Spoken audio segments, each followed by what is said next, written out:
गुजराती बहू का खाना। निधि शाह और जसमीत कॉलेज में मिले, जहां उनको एक दूसरे से प्यार हो गया। उन्होंने जब अपने घर में बात की तो बिना किसी बड़े ड्रामे के उनके माता पिता ने खुशी खुशी उनकी शादी करवा दी।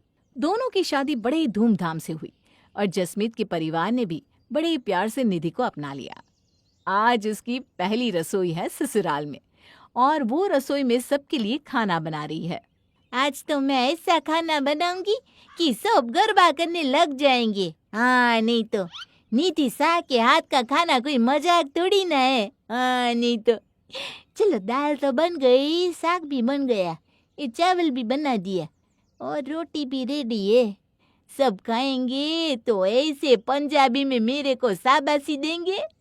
और जसमीत, हाय जसमीत तो मुझे कहीं जब भी ना पाले, बोलो। निधि बहू, बन गया क्या खाना?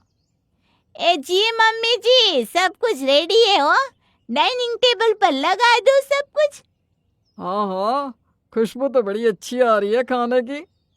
अरे मम्मी जी, निधि स्पेशल है सब कुछ। हाँ, आप खाकर तो देखिए एक बार। निधि बहुत ज्यादा खुश थी और उत्साहित होकर सबके लिए खाना परोसती है। खाने के बाद सब एक दूसरे की तरफ देखने लगते हैं। निधि पुत्र, लगता है खाने में नमक की जगह चीनी डाल दिया। शायद गलत डब्बा ले लिया होगा। कोई बात ना है, पहली बार ससुराल की रसोई में पता नहीं चला होगा। हाँ जी, पूरा खाना मीठा हो गया। पर मैंने तो मीठा खाना ही बनाया है मम्मी जी। मैंने सारे खाने में चीनी खुद अपने हाथ से डाली है। हाँ वो मम्मी जी, निधि गुजराती है ना, उनके घर में सब कुछ मीठा ही बनता है। दाल सब्जी, यहाँ तक कि नमकीन जैसे समोसे कचौड़ी, ये सब भी इनके घर में मीठा ही बनता है। क्या? अह, ठीक है निधि पुत्र, कोई बात नहीं, तुम्हारे घर में सब मीठा खाते हैं, कोई बात नहीं। पर यहाँ पुत्र किसी को इतना मीठा पसंद नहीं है। यहाँ ना सबको चटपटा तीखा खाना पसंद है। तो अगली बार से चीनी मत डालना। अब खाना बर्बाद तो नहीं कर सकते, खा लेते हैं सब, कोई बात ना है। ठीक है मम्मी जी, मैं कोशिश करूंगी। पहली बार तो सबने निधि को समझा दिया कि वो मीठा नहीं खाते, पर निधि की इतने सालों की आदत यूं ही तो जाती नहीं। आज उसकी सास ने उसे दाल चावल और पनीर की सब्जी रोटी बनाने को कहा था।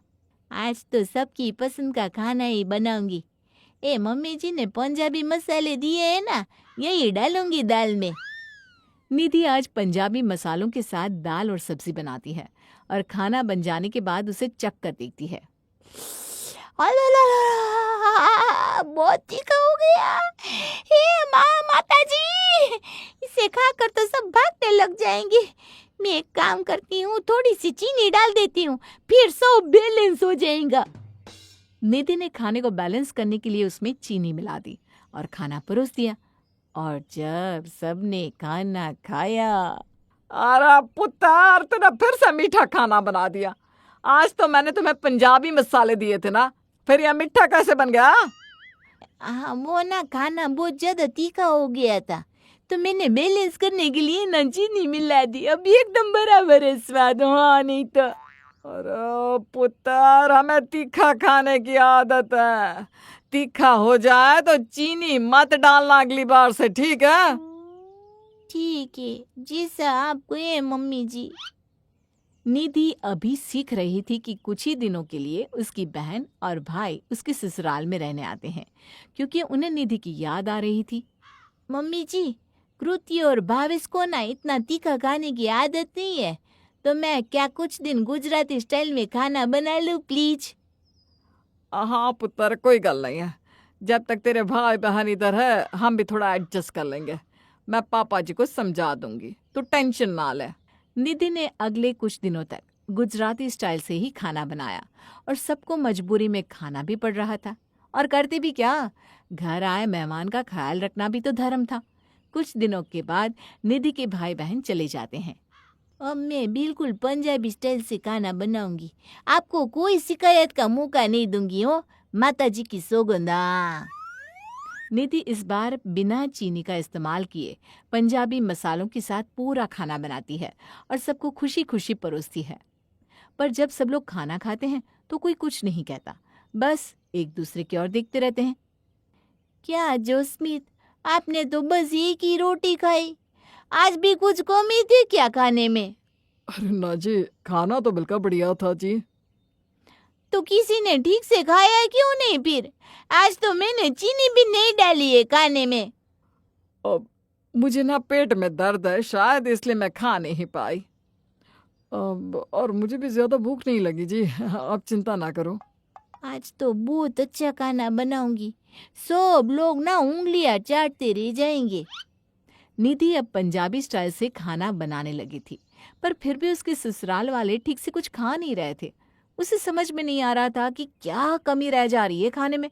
वो हर रोज अलग अलग पंजाबी खाना बनाती, पर सब लोग थोड़ा सा खाकर उठ जाते और पूछने पर कुछ भी नहीं कहते।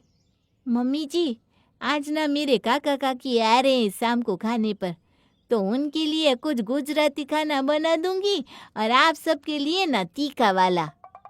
हाँ ठीक है पुत्र, बना देना। शाम को निधि के काका काकी आते हैं। उनके लिए निधि ने कई तरह के फरसाण और खाना बनाया था। आप भी लीजिए।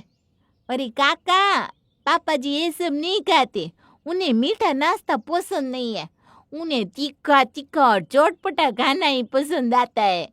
अच्छा अच्छा, कोई बात नहीं, पर ये है बहुत टेस्टी निधि, मजा पड़ी गई। निधि अपने काका काकी को घर के बाहर छोड़ने जाती है और जब वापस आती है तो देखती है कि रसोई में उसके ससुर, सास और जसमीत गुजराती नाश्ता खा रहे थे। मुझे तो अब तीखा खाना पसंद ही नहीं आता। आज इतने दिनों बाद ये गुजराती फरसाण खाने को मिला है। दिल गार्डन गार्डन हो गया। अब क्या करें, हम बहू को बोल भी नहीं सकते। हमने ही उसे ऐसा खाना बनाने से मना किया था, पर हमें क्या पता था कि हमें इसकी आदत हो जाएगी। हाय हाय, ये क्या चीज़ है? ये तो बड़ी मस्त है जी। निधि बाहर खड़ी सब देख रही होती है। वो हंसती हुई अंदर आती है और कहती है, इसे ढोकला कहते हैं जोस्मित। निधि को देखकर तीनों एक दूसरे की तरफ देखने लगते हैं और कुछ देर बाद हंसते हैं। अरे निधि पुत्र, आगे से ना तू अपनी स्टाइल से ही खाना बनाया कर, हमें तो वैसा ही खाना पसंद आता है अब। होए दिल गई कुड़ी गुजरात नी। ए हालो हालो।